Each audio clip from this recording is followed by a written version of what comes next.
Hello, this brief video is to announce and preview a little bit for you our fall online Bible study called How We Got the Bible.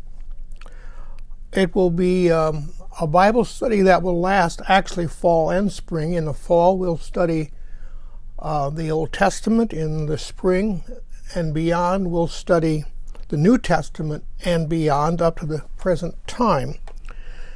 These will be 30-minute videos, which you can download and watch at your own pleasure. Don't have to get up at 9 o'clock on a Sunday morning to be part of a Bible class. You can do that at home. You can do it together with others in your family or a group that wants to get together.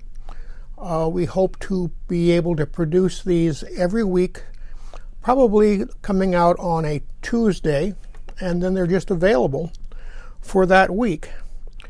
For all the convenience of being able to do it on your own, at your own pleasure, one problem is there's no chance immediately for asking questions and getting responses, but you will be able to do that by emailing me your questions. I'll get answers back to you, or maybe if it's a general question that I think everybody is interested in, which often the questions are like that, I'll just put it in the next video. Now I want you to see that this is not going to be simply a talking head, my talking head. It will be a video with pictures and charts. And so I'm going to do a little clip here from the first session, which is introduction, overview, perspectives on things. And one of the perspectives I want to give you is a perspective on how we are going to be looking at the Bible. Now, in some ways, a Bible like this is a standard one from our pews, does us a little bit of a disservice in creating a picture of sacred scripture, which is not really the way sacred scripture originated or how it was for many, many centuries. The Bible like this, a book like this, is probably only 3 to 4 centuries old. For printing to develop to the point where this would be possible, and having it in a single book, even though we talk about 66 books of the Bible, having it in a single book like this leads us to think of it as a book rather than as a sacred library. And what Scripture really is a sacred library. And I want to take you on a quick tour into that sacred library. It first of all has 2 rooms. There's 2 rooms in the sacred library with a good-sized interconnecting hallway. And both rooms have external doors. You can walk directly into either room from the outside, or you can walk between them through the interconnecting hallway. So I'm going to take you into that first room, which we call the Old Testament, but Jewish folks would probably just refer to it as the Bible, or sometimes have another word for it, Tanakh, and I'll explain where that comes from. So the first wall we come to on the room is the Torah, and there are 5 scrolls there. These are the first 5 books of the Bible: Genesis, Exodus, Leviticus, Numbers, and Deuteronomy. We call it usually the Pentateuch, a Greek word, but it is really the Torah, or instruction. Ancient stories from prehistory all the way up to Israel finally getting to Egypt. And then Exodus and leaving Egypt, the giving of the law, and on and on and on. The next wall in the room is called the prophets, or in Hebrew, Nevi'im, Nevi'im.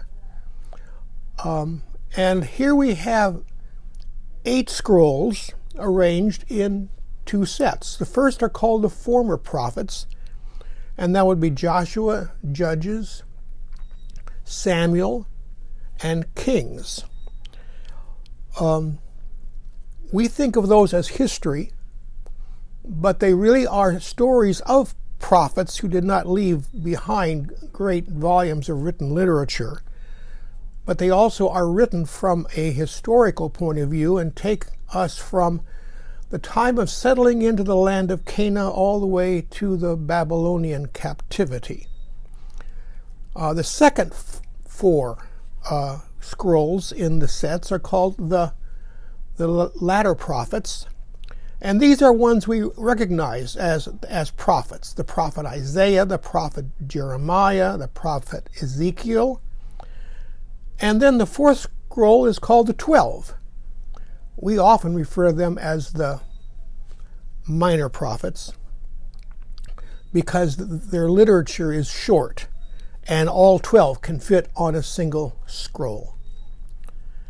Now we go to the third wall here in the room, and the third wall are other writings, and they are all sorts of scrolls of different sizes and very short scrolls and long scrolls. There's poetry, there's wisdom literature or philosophy, there's some history in here as well.